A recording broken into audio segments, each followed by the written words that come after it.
Hi, in this video, I'm going to present our tool, JMocker, to automatically refactor the test to production inheritance by using Mockito. First, I will talk about the background and motivation of this work, and then I will go through the methodology of JMocker. Finally, I will show you how to install and use JMocker. The software unit test is a very important process in software development, and a unique challenge to unit testing is that the software elements are interdependent on each other. So mocking is a mechanism to overcome this challenge. But despite the existence of powerful mocking frameworks, developers often use inheritance to implement mocking, which compromise the design quality of test cases. If developers turn to use inheritance to create the mocking object, they need to create a test subclass and override the dependence methods. They need to create fields to keep track of the execution status of the dependent methods and verify the execution status by using these fields in their assertion statements. However, if developers choose to use Mockito to implement mocking, they can easily create the mocking object by using Mockito and control the behavior by using method stop. They no longer need to create the test subclass, thus decouple the test code from production code.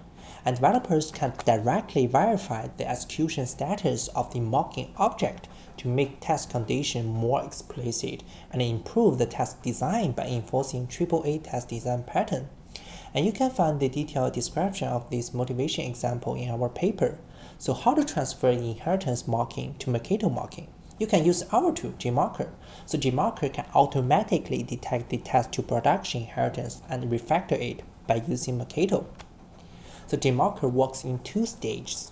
The first stage is to automatically identify refactoring candidate because some cases are not feasible for refactoring due to Mockito's limitation or complicated design. And the second stage is to automatically generate refactoring solution.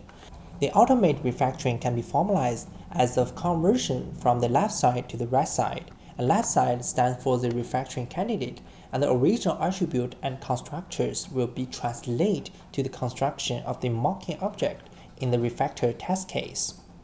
And the overridden method will be translated to method stop to control the behavior of the mocking object.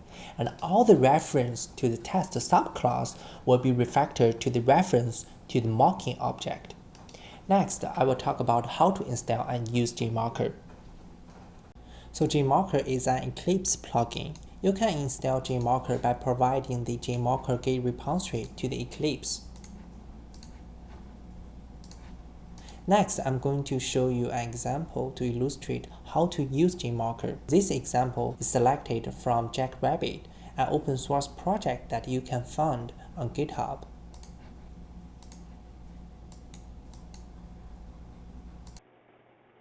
In this example, developer create a test subclass test action and a private field to keep tracking the execution status of the overridden method. Then in the test case, after creating an instance of the test subclass and go through some test target execution logic, developer asserts that the private field should be equals to 1 and 2 represent the overridden method was executed exactly once and twice. So how can we refactor this case by using JMocker? So JMocker works in two different stages. The first stage is to identify the refactoring candidate. You can select different software entities, for example, like several Java source files, several packages, or the entire Java project repository as an input. Then you can click this Detect Mock Refactor Candidate. The JMocker will return you a list of all refactoring candidates.